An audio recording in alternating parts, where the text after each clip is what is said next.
Beleza, estamos gravando. Espelhar minha tela.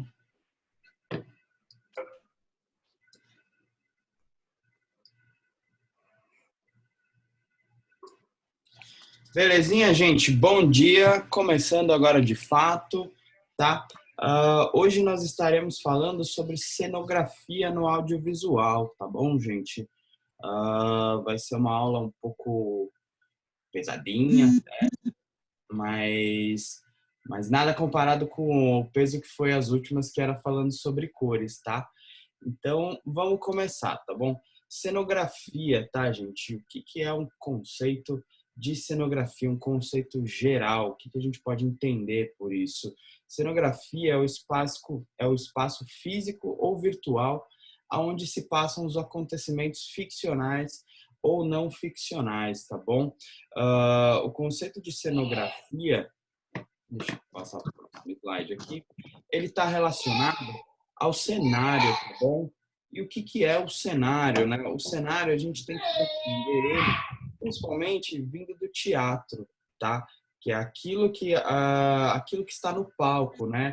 Ele vai figurar o quadro ou como moldura através da ação de meios pictóricos, plásticos e arquitetônicos, tá bom? Fica mais fácil a gente compreender cenário quando a gente pega a própria origem do termo, tá? Que vem do francês, que é de décor, que na verdade quer dizer pintura, ornamentação e embelezamento, certo? O cenário, ele vai estar atrelado a uma concepção mimética e pictórica da infraestrutura decorativa, tá bom? O que é mimético? Vocês já ouviram falar nessa palavra? Já ouviram? Não. Não? Não. Mimético, tá, gente? Mimético é algo que tem o talento para imitar, tá bom? Mimético é um adjetivo, é algo que a gente relaciona à imitação. Por exemplo, não sei não sei se é da geração de vocês, se vocês gostavam disso, mas não tem o Pokémon, não tem o Mister Mime, que está sempre imitando as coisas que acontecem. Então, não estou querendo dizer que a palavra mimético vem do Mister Mime, mas o Mister Mime vem da palavra mimética, tá bom? Beleza? Tá? Só que aí, o cenário, compreendo, a gente tem cenário e temos cenografia. Tá? Cenografia é algo que já é muito mais amplo, tá? A cenografia ele é um estudo e a prática na construção de cenários, certo? Ou seja, ele é algo muito maior. Se nós pegarmos a etimologia da palavra, etimologia é a origem da palavra, né? Nós temos do grego que ele tem escenografia, que quer dizer cena, mais graphem, que é escrever a cena, tá? Então, a cenografia é algo que vai além do cenário, tá bom? Por quê? Porque, só um minuto, deixa eu autorizar mais uma pessoa a entrar. E Ale, seguinte, ó, eu não mandei esses slides, mas eu vou mandar para vocês. Inclusive, até as minhas anotações que eu faço, eu acabei me atrapalhando um pouco, não mandei antes para vocês. Mas eu vou mandar tudo, além do cenário. Além do slide, vou mandar um PDF com todas as minhas anotações bonitinho, tá bom? Então, até assim, se vocês quiserem não ficar tão na neura de anotar tudo que eu tô falando, eu já tenho tudo anotado para vocês aqui, ó, tá? Então, eu mando tudo bonitinho para vocês estudarem. Beleza? Tá? Desculpa que eu não enviei antes, que nem da aula passada. Acabei me confundindo. Então, vamos lá, gente. Então, ó, a cenografia é uma evolução do cenário, né? A cenografia é desenhar, perdão, é a escrita de desenhar a cena, né? Então, é algo que vai muito além só de um cenário.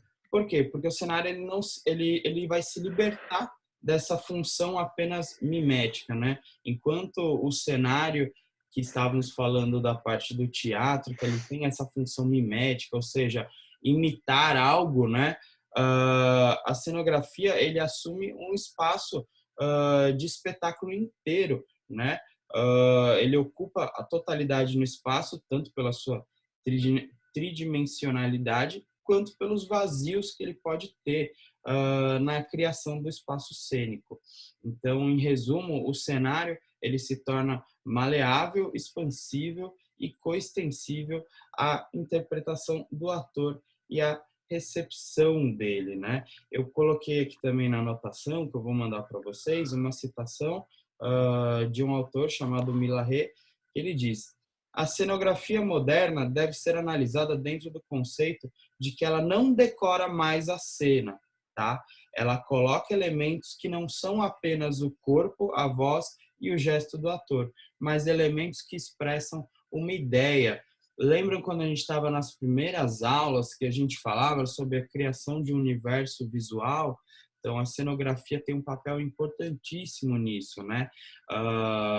Enquanto no teatro nós fazíamos a representação de uma espécie de cenário para talvez situar o espectador, já a cenografia como um todo, né? Ele vai transmitir uma ideia em geral, tá? Eu estou falando primeiros conceitos básicos, a gente vai evoluir dessa história do histórico do teatro até o cinema e vai ficar fácil de compreender como um cenário e uma cenografia possuem diferenças. Deixa eu só autorizar mais uma pessoa que pediu para entrar, gente.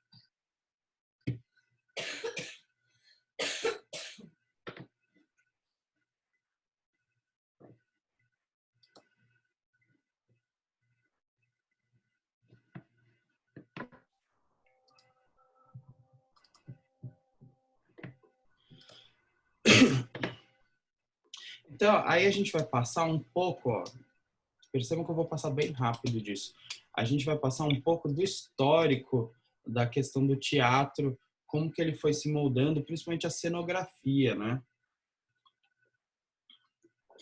Então, basicamente, nós temos dois tipos de teatro que são muito importantes, assim, nós compreendemos a história e a sua influência dentro do audiovisual. Nós temos o teatro grego e o teatro romano, tá bom?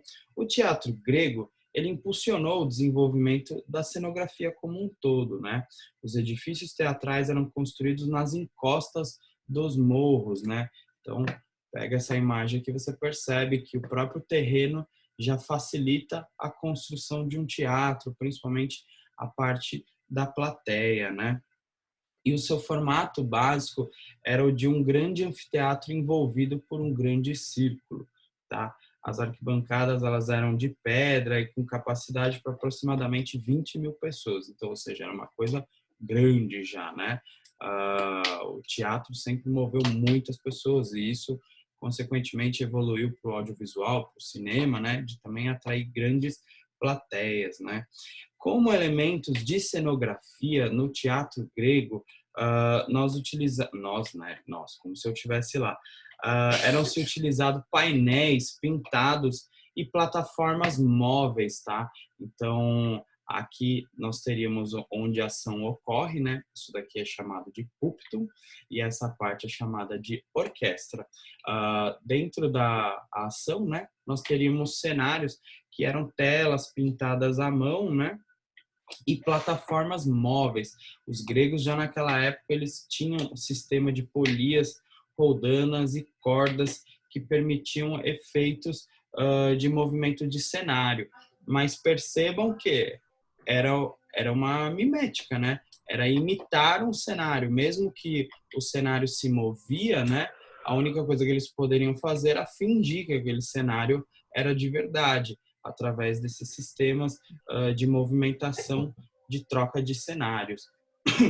E aí, gente, a gente vai entrar para o teatro romano, onde que vão entrar as diferenças do teatro grego para o teatro romano. As principais diferenças estão na configuração e na função da orquestra, tá? Orquestra para os gregos, que na verdade era esse círculo aqui, né? E o que era essa orquestra, tá? Era o local onde ficavam o próprio coro ou coral, né? E o regente. E aqui o púlpito era onde acontecia a ação. Já no teatro romano, né? vocês vão perceber que, obviamente, que essa planta aqui é algo refeito, né? Mas vocês já conseguem perceber que a orquestra, enquanto aqui era um círculo, onde ficava todo o coro, o coral, o corifeu, que corifeu é regente, tá bom? Já no teatro romano, a orquestra ela era menor. Por quê? Porque não existia o coral dentro do teatro romano. Esse espaço ele não era destinado à parte de canto dentro do teatro romano. Esse espaço ele era destinado às autoridades romanas, né? E a ação se passava aqui no púlpito também. Tem púlpito, compreendam o púlpito como palco, tá? Então nós temos uma evolução no sentido de o púlpito ficou muito maior entre o grego e o romano e a orquestra ficou muito menor. Vou pegar aqui exemplos práticos já para vocês terem a noção. No teatro grego, aqui era a orquestra, onde ficava o coral, toda a parte musical, e aqui era o púlpito, onde acontecia a atuação dos atores, certo? Quando a gente vai para o teatro romano, percebam que a orquestra ela já é menor, o espaço, porque nós não tínhamos uma orquestra, aqui era um local destinado às autoridades, e o púlpito, que é o que seria o palco, já era muito maior, tá? O palco ele passa a ser muito maior para possibilitar uma maior movimentação dos atores, tá?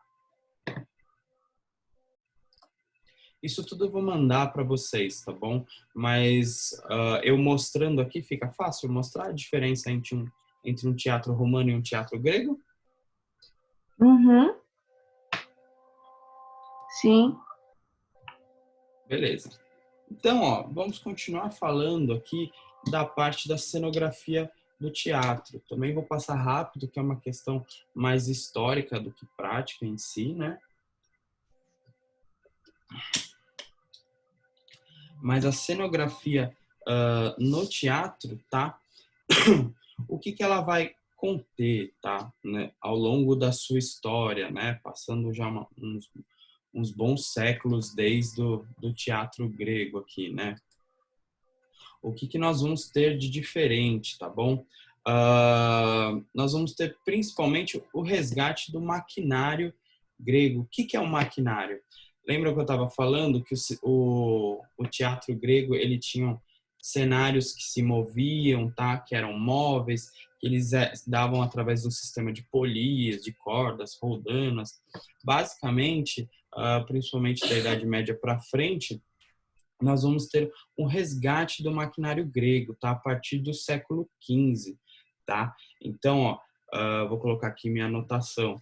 O resgate do maquinário grego, resgate da maquinaria grega. Destaque a figura de Brunelleschi, que traziam efeitos de voos de anjo, aparecimento de nuvens, máquinas para barulhos de trovões e chuva, muito empregada nas encenações de batalhas navais comuns da época, desenvolvimento da noção de teatro público, uso da perspectiva na pintura de cenários. Cenotécnicos e maquinistas se tornaram ilusionistas e evidenciaram a influência da física e da mecânica na encenação. Lembrando, essa física e essa mecânica estão totalmente relacionadas à questão maquinária, né? Da troca de cenários, que nós precisávamos de sistema de polias, roldanas e cordas que vieram do teatro grego, tá?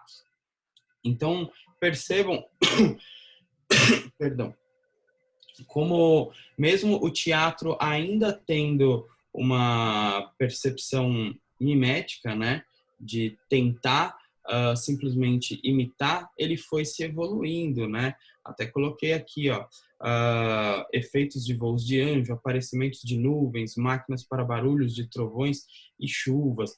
Então, o teatro ele já tentava criar um universo visual, tá? Universo, na verdade, audiovisual para o público, de forma um tanto quanto arcaica, mas, porém, muito tecnológica para sua época, né? Beleza? Então, gente, aí, a partir do século XV, né, vindo depois do século XVII, século XVIII, né, o teatro vai ganhar muita força na Itália, né? Nós estávamos falando aqui da questão de Roma, né? Teatro de Mérida na Roma Antiga, só para deixar bem claro, tá? Não é porque a gente está falando de Roma que nós estamos dizendo que isso se passa na Itália. Pelo contrário, o Império Romano dominou quase a Europa inteira. O Teatro de Mérida ele fica na Espanha, tá? Então aqui quando a gente já está falando da cultura teatral italiana, nós estamos falando na Itália mesmo, tá bom? O período pós Império Romano, tá? Então, o que a cultura teatral italiana vai trazer de influência para o teatro, né? E que isso vai, consequentemente, desmembrar para o audiovisual, tá bom? No século XVII, eles conseguiram desmembrar essa questão de perspectiva em camadas. O que isso quer dizer? Quer dizer que começa a se ter uma tridimensionalidade, né? Enquanto aqui nós tínhamos apenas um cenário que era pintado à mão e que o máximo que acontecia era ele se mudar, ele ainda era bidimensional, né? Então, era simplesmente uma placa pintada no fundo, né? No teatro italiano, já vai conseguir criar-se essa questão da perspectiva em camada, ou seja, as pinturas não vão ficar simplesmente só em um ponto do teatro, né? Ele vai ter uma questão cenográfica em primeiro plano, em segundo plano, que vai trazer uma questão de criação criação de universo visual muito mais complexa. Então, vamos lá, vou pôr aqui minhas anotações. No século XVII, desmembrou a perspectiva em camadas. No século XVIII, as pinturas de cenários mais realistas e uso de objetos de cena. O cenógrafo se aproximou muito da figura de um decorador, porque os cenários passaram de paisagens para interiores, os quais não eram mais pintados, e sim feitos. Desenvolveu-se também a ideia de que cada espetáculo deveria ter um cenário pensado exclusivamente para si, encerrando-se o reaproveitamento de cenários comuns até então. Então percebam, tá? Que o cenário, ele não era mais só pintado, mas ele era feito, tá? Então, foi se criando a ideia de desenvolver interiores, né? Se eu quero mostrar uma casa, eu não vou simplesmente pintar uma casa, eu vou fazer o interior de uma casa.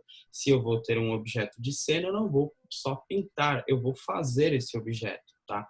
Então, nós já temos uma tridimensionalidade surgindo aqui. Beleza? Tranquilo até aí, gente? Sim.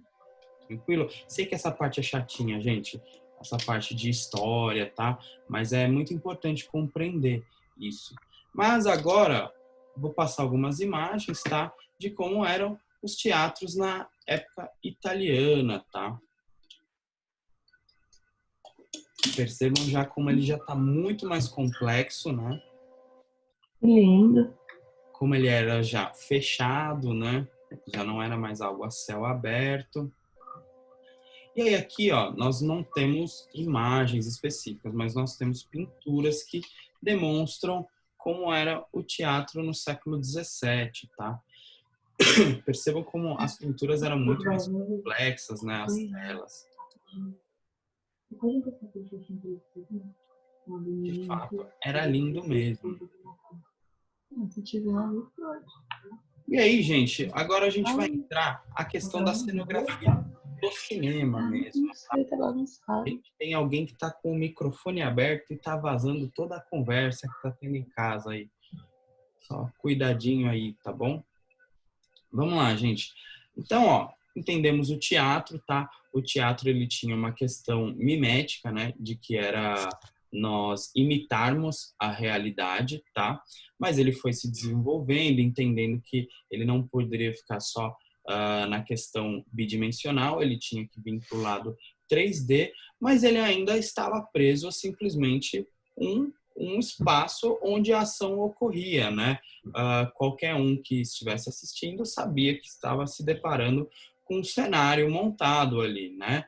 Então, ó, a cenografia no cinema, ele já vai trazer muito mais à tona a impressão de realidade, tá bom? O que quer dizer com impressão de realidade?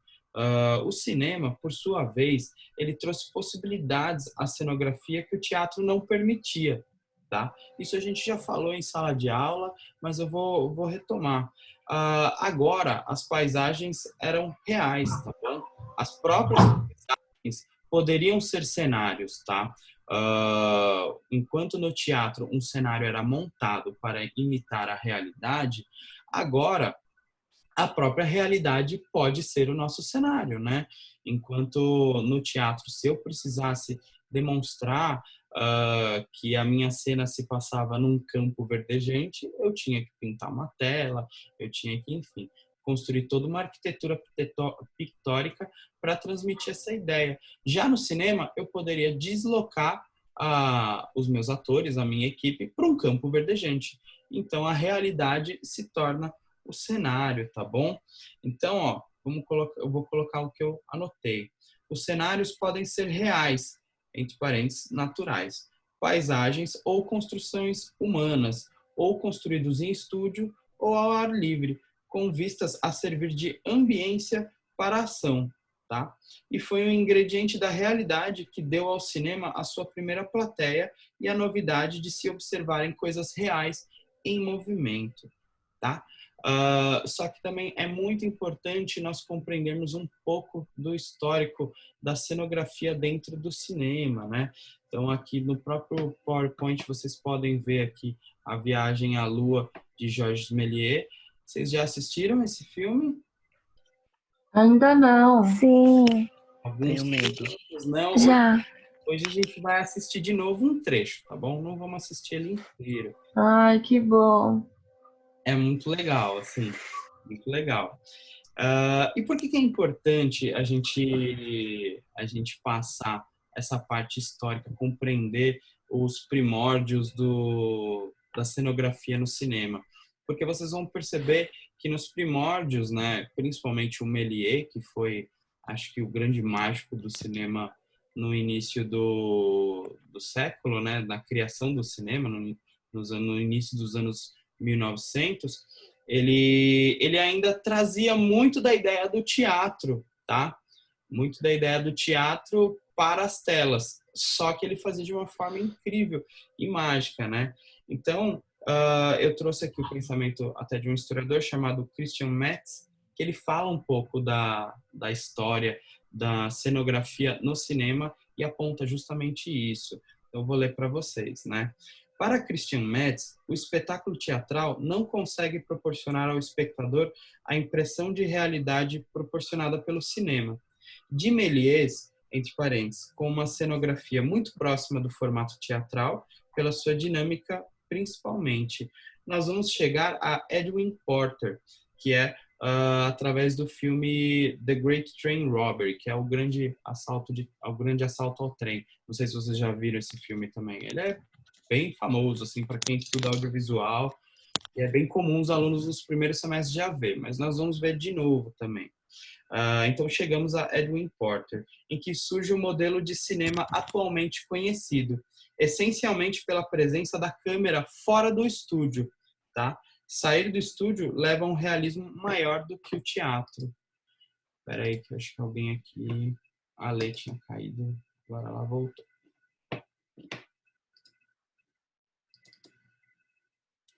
Então, percebam, historicamente falando, né, que eu vou trazer 2 exemplos aqui para vocês, que a gente já vai passar agora, mas que nós vamos da Viagem à Lua, do Méliès, e depois nós vamos passar para o grande roubo ao trem, né, The Great Train Robbery, do Porter. Eu quero que vocês percebam a diferença do cenário de um e de outro. Beleza? Vamos passar aqui, começar a dar uma animada nessa manhã, que eu sei que minha aula não está sendo muito atrativa, essa parte histórica aqui, mas agora vai começar a ficar um pouco. Então, vamos lá, gente. Viagem à Lua. Aí eu vou passar inteiro, tá bom, gente? Alguns se animaram, quem sabe vocês gostam. Gente, só para vocês compreenderem, tá? Para quem não viu, tá? Viagem à Lua, tá?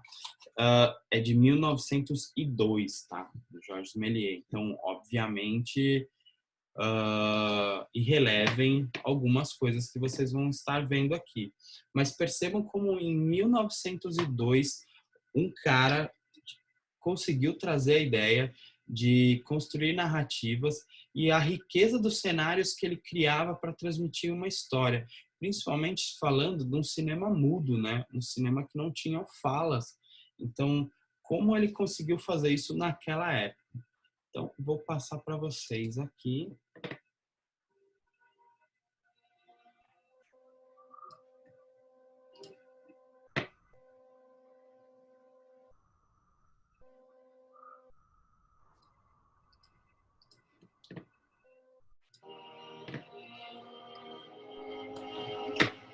Para quem não viu, aproveite, porque isso aqui é uma história, é uma aula de cinema.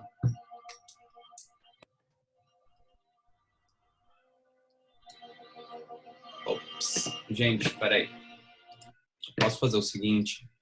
Porque falta 9 minutos para encerrar aqui. Esse vídeo acho que é um pouco maior que isso. Posso encerrar a reunião e começar uma nova, gente? Pode? Sim. Pode sim. Aí que eu já mando para vocês, porque não vai cortar o filme bem no meio, tá bom?